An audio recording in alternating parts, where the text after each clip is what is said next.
नमः शिवाय। नमस्कार दोस्तों, अनुपमा भक्ति चैनल में आपका स्वागत है। आज हम बात कर रहे हैं रामेश्वरम ज्योतिर्लिंग की। यह ज्योतिर्लिंग तमिलनाडु के रामानाथपुरम में स्थित है। रामेश्वरम ज्योतिर्लिंग रामेश्वर मंदिर की कथा श्री राम से जुड़ी हुई है। मान्यता है कि इस शिवलिंग की स्थापना त्रेता युग में स्वयं श्री राम ने की थी। रामेश्वरम ज्योतिर्लिंग से जुड़ी खास बातें। ज्योतिर्लिंग की कथा रामायण के अनुसार त्रेता युग में श्री राम ने धर्म की स्थापना के लिए अवतार लिया था। उस समय रावण की वजह से सृष्टि में अधर्म फैल रहा था। रावण एक ब्राह्मण था। इस वजह से रावण का वध करने पर श्री राम पर ब्रह्म हत्या का पाप लगा। ऋषियों ने श्री राम को ब्रह्म हत्या के पाप का प्रायश्चित करने के लिए कहा। ऋषियों ने श्री राम से कहा कि वे शिवलिंग स्थापित करके अभिषेक करें। उसके बाद वहां सीता द्वारा बनाया गया बालू का शिवलिंग स्थापित किया गया और श्री राम ने उनकी पूजा की। इसी वजह से ज्योतिर्लिंग का नाम रामेश्वरम पड़ा। यहाँ की गई पूजा से शिव जी के साथ ही श्री राम जी भी प्रसन्न होते हैं। दोनों एक साथ प्रसन्न हो जाते हैं अगर आप यहाँ पूजा करेंगे तो।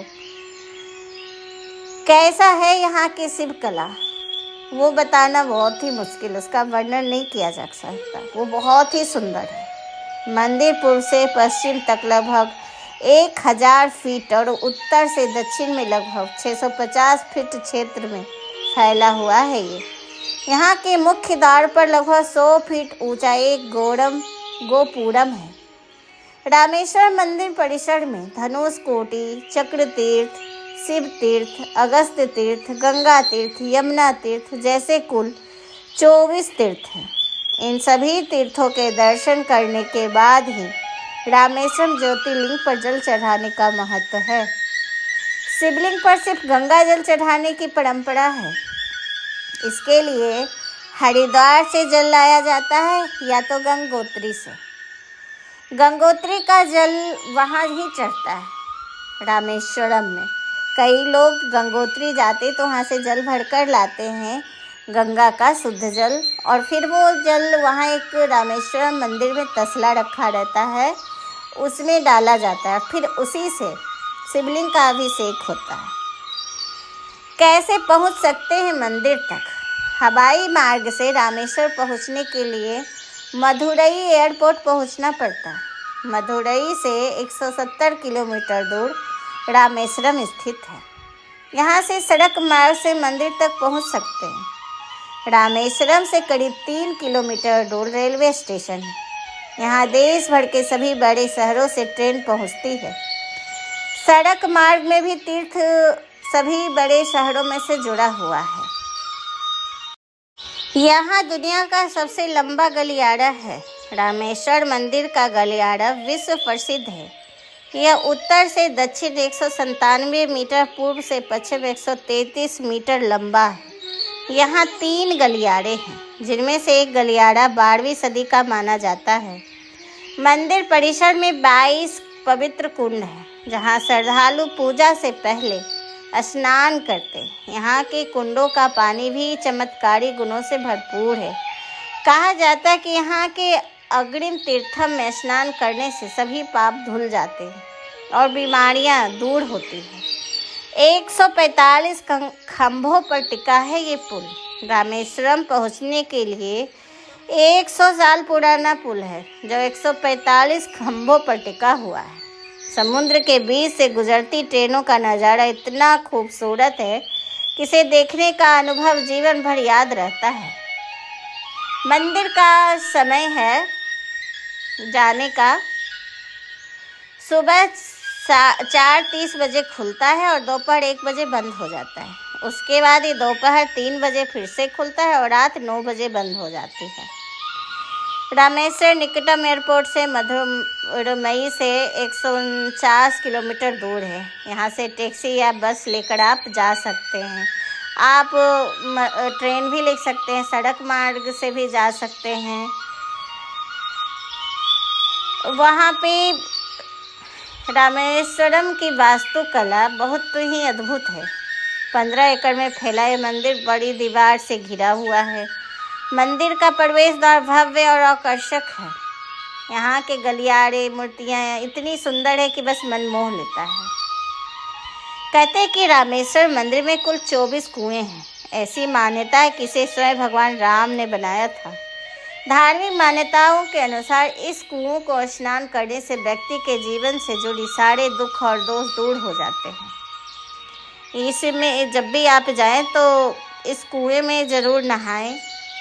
यहाँ का प्रसाद बहुत का बड़ा महत्व है। कहते हैं कि रामेश्वर मंदिर में परोसा जाने वाला तीखा इमली चावल का प्रसाद मिलता है। उसे पुलियोधराई कहते हैं।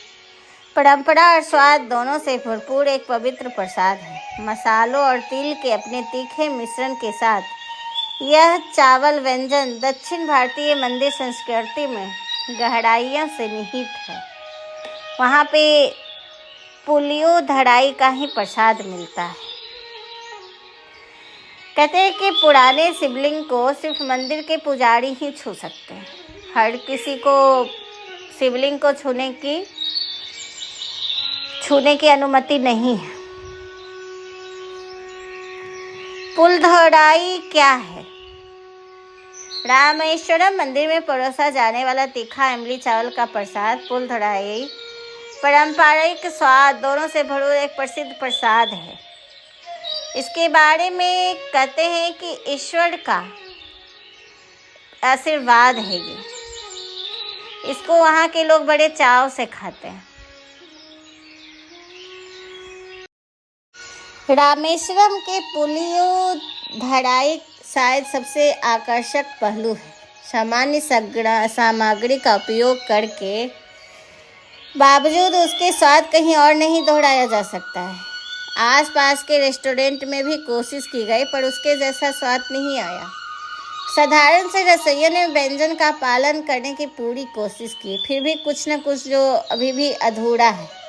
स्थानीय ज्ञान इस पाक रहस्य के 2 आकर्षक स्पष्टीकरण प्रस्तुत करते। कुछ लोग का मानना है कि चूंकि प्रसादम भक्तिभाव से तैयार किया जाता है और सबसे पहले देवता को अर्पित किया जाता है, इसीलिए भोजन में दिव्य ऊर्जा का संचार होता है जो उसके स्वाद को बदल देती है। इसके अतिरिक्त मंदिर में पुलियोधराई तमिल ब्राह्मण पुजारियों द्वारा तैयार किया जाता है जो सख्त शाकाहारी अनुशासन का पालन करते हैं और लोगों का मानना है देवता के लिए पकवान तैयार करने वाले हाथों की पवित्रता उसके स्वाद को प्रभावित करती है। ऐतिहासिक महत्व ये है कि स्थानीय किंवदंतियों के अनुसार भगवान राम द्वारा लंका तक पुल बनाने और विजयी होकर लौटने के बाद उन्होंने रामेश्वरम में अनुष्ठान करके भगवान शिव को धन्यवाद दिया था। अब प्रसाद ग्रहण करने को उसी दिव्य आशीर्वाद की प्राप्ति माना जाता है जो भगवान राम ने अपनी भक्ति के दौरान मांगा था। इसीलिए यहाँ का प्रसाद का बड़ा महत्व है। रामेश्वर मंदिर में आने वाले दर्शनार्थियों के लिए पवित्र प्रसाद को ग्रहण करना तीर्थ यात्रा का एक हिस्सा माना जाता है। मुख्य गर्भगृह से बाहर निकलने के बाद आपको प्रसाद के स्टॉल मिलेंगे। यहाँ पवित्र भोजन वितरित किया जाता है। दर्शनार्थियों को मंदिर परिसर में ही व्यंजन का स्वाद लेने के लिए प्रोत्साहित किया जाता है। मंदिर के पवित्र वातावरण में इस प्रसाद को ग्रहण करने का अनुभव अतुलनीय है। यह स्वाद और आध्यात्मिक महत्व को और भी बढ़ा देता है। जिन लोगों को इसका अनुभव है उनके लिए रामेश्वर का पुलियोधराई केवल भोजन नहीं है, यह एक ऐसा आशीर्वाद है जिसे संजो कर रखना चाहिए। एक ऐसा स्वाद है जिसे दोहराना संभव है और यह दिव्य उपस्थिति भी याद दिलाता है कि भक्त इस पवित्र मंदिर में आए थे और उसे पसंद करते हैं। तो दोस्तों, आज का बस इतना ही। आपको ये वीडियो कैसी लगी प्लीज़ हमें कमेंट करके बताइए। अगर आपको सुनने में अच्छा लग रहा है तो प्लीज़ हमें लाइक सब्सक्राइब कीजिए और ज़्यादा से ज़्यादा हमारी वीडियो देखिए। नमस्कार। मेरी वीडियो सुनने के लिए बहुत बहुत धन्यवाद।